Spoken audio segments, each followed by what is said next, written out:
Good morning EDJ, welcome everyone to your favorite radio program on the French Riviera. I am Léa Dutroux, your host for your weekly Morning EDJ show. Mathieu, Nina, how are you both today? Good, and you? Fine. Very good. Today's headlines: 30-year prison sentence for the perpetrator of the attack on the former offices of Charlie Hebdo, Ireland and part of the UK hit by a storm, and the first days of Donald Trump back in the White House. But first, here's a little sneak peek of today's weather.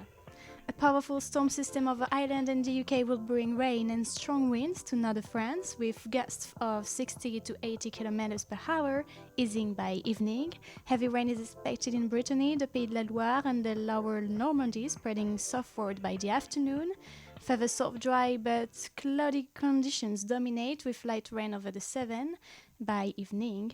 In the Pyrenees and Rhone Valley, southerly winds will strengthen, reaching up to 100 km per hour overnight.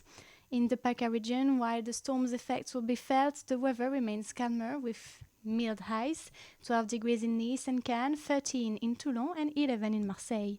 Overnight temperatures will drop to near freezing inland with frost in higher elevations, contrasting sharply with milder 4 and 8 lows in the northwest. It's right now 8 a.m., your news bulletin of the week, right after the jingle.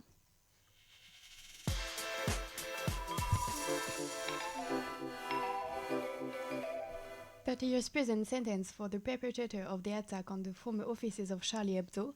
The cultural dimension of this attack, committed in September 2020 by a 23-year-old migrant from Pakistan, was at the heart of the trial. In his country, blasphemy is punishable by death. This terrorist attack was aimed to avenging the prophets under the penal code in force in another country. The perpetrator, Tahir Mahmoud, tried to kill two young people smoking a cigarette in front of the former Charlie Hebdo offices with a meat cleaver. I thought it was the law of the current and of the Pakistan, he said at the trial. The 2025 finance bill was largely adopted by the Senate on first reading, despite opposition from the socialists. 7 senators and 7 deputies now have to reach a compromise text next Thursday. This draft is particularly targeted by the left because of the many additional budget cuts added in recent days by the borrowed government, hundreds of millions of euros less for ecology, housing, development aid and sports. Is the water in France taps contaminated? According to a survey published yesterday by the association UFC Que Choisir and an environmental NGO Génération Future, PFAS, eternal pollutants, have been detected in tap water. These are virtually indestructible chemical substances that remain in the soil, air and water. Some of these toxic substances were found in 29 of the 30 samples analyzed by the association. Olivier Andro, a part of the UFC Que Choisir, tried to put things into perspective. Just because certain standards are exceeded does not mean that the water is undrinkable, he said. Ireland and part of the UK hit by a storm. These territories were placed on red alert yesterday as Storm Eowyn approached. The National Weather Agency warned that winds could reach more than 170 km per hour today. As well as these violent winds, the storm will bring heavy rain and snow in places. Scientists regularly warn that climate change is amplifying the destructive force of the storm, cyclone, hurricanes and typhoons around the world. I believe I can fly. Air traffic in France is almost back to pre-COVID levels. According to figures published yesterday by the French Civil Aviation Authority, almost 178 million passengers used French airport in 2024, 99.8% of the 2019 level. So-called radial routes between Paris and provincial airports were the ones that collapsed the most, with only 71.5% of 2019 passenger numbers. And cross-border connection between provincial airports are doing better, but are still well behind 2019. But international traffic is surging more than ever, even exceeding its 2019 level. This was driven in particular by travel between France and America to other European countries and above all to Africa, with 24.1% more passengers than 5 years ago. They have qualified. Les Bleus are through to the quarter-final of the World Handball Champions League following their 35-28 victory over the Netherlands. They don't know yet their opponent, but they do know that the match will take place on the 28th January. It will be either Iceland, Croatia, Slovenia or Egypt. Now, to continue with the political sphere, let's take a quick recap of Donald Trump's first days as president with Mathieu. Donald Trump is back in the White House and he has wasted no time in striking hard. First days, first decrees, and already waves of indignation. On Monday in Washington, a spectacular show marked Donald Trump's inauguration. No call for unities in the address, instead, an offensive, almost warlike speech in front of his supporters. And that's not all. Sitting on stage in front of 20,000 people, Trump signed decree after decree. Immigration, customs, energy is brandished like a trophy. Each measure claimed like a victory. For immigration, a state of emergency have been declared at the Mexican border. Police patrols are preparing for mass expulsions. For trade, custom duties of 25% against Mexico and Canada will come into effect on February 1st. And it's not over yet. He also attacking education, LGBTQIA+ rights, and the environment. On Monday, Trump also announced the United States withdrawal of the Paris Agreement, denouncing what he calls Biden's climate extremism. But the dramatic turn of events remains the presidential pardon granted to 1,500 Capitol rioters. For Trump, they are not criminals, but hostages of a system he promises to destroy. A start to his term that divides America, supporters in jubilation on one side, shock and concern on the other. The Trump 2.0 presidency promises to be electric. Ladies and gentlemen, gather around because I have a treat for you. Today we dive into the magical waters of Disney's latest blockbuster, Moana 2.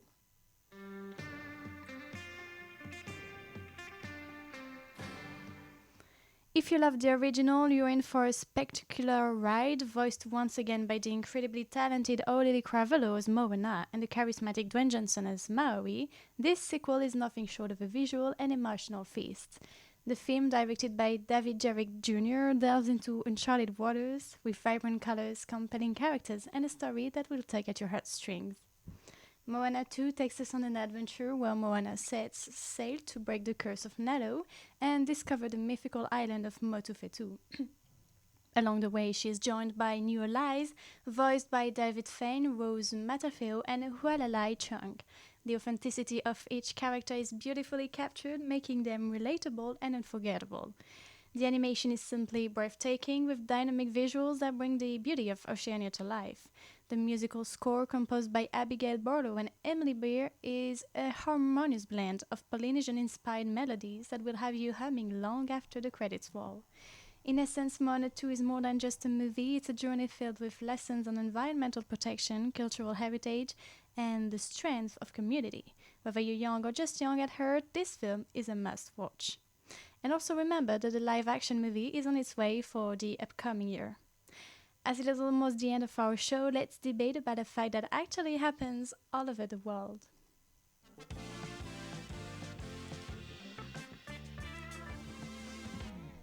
As we step into the new year, many people embrace January as a time to reset and take on challenges aimed at improving their health and well-being. Trends like No Sugar January, Dry January, and Veganuary have gained popularity, offering individuals a chance to detox, adopt healthier habits, and explore new lifestyles.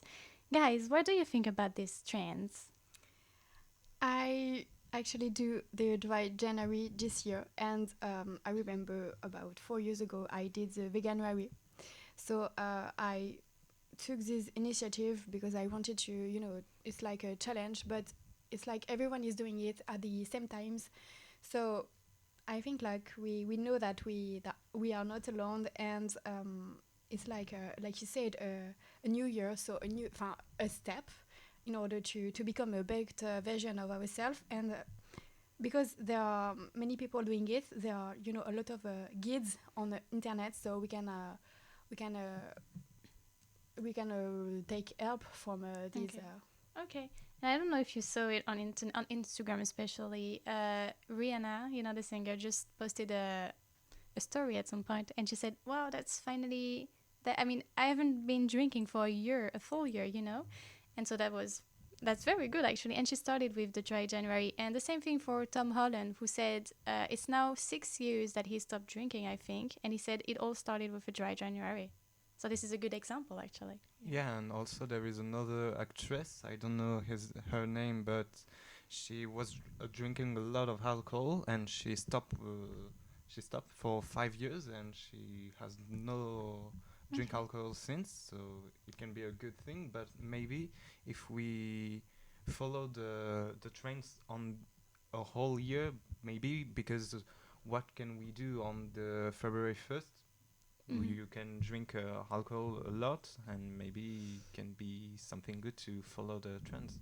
I know what you're saying, but I mean, like, I think that when we are sober of something, it's more difficult to be back on our habits, because we know that this month, the last month, has been great for us, and we know the danger of of alcohol. But we can talk also about the no sugar January.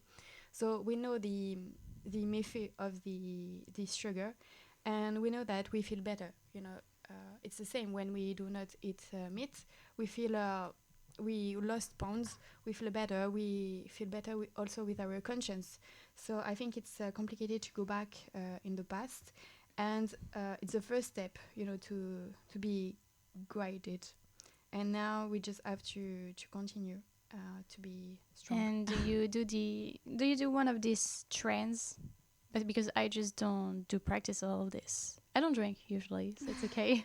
Me too. I don't do the dry January, and obviously I don't do the no sugar January because I hate a lot of candies. Yeah. So it can be complicated for me. Addiction.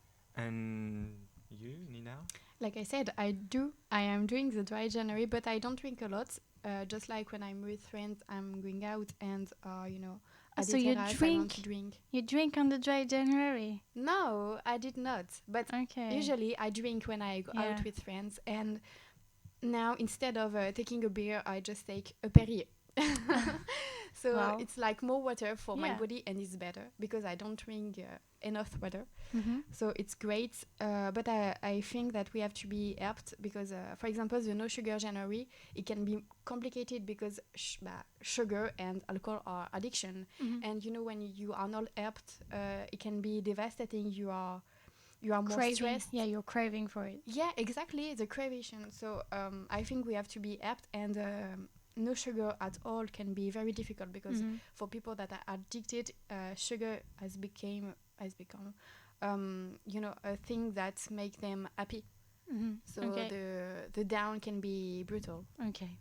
So on those good words, here we are. This is the end of your Good Morning EDJ show. Thank you, Mathieu. Thank you, Nina. And thanks for listening to us. Stay tuned and very safe till the next episode next week. See you soon and bonne journée.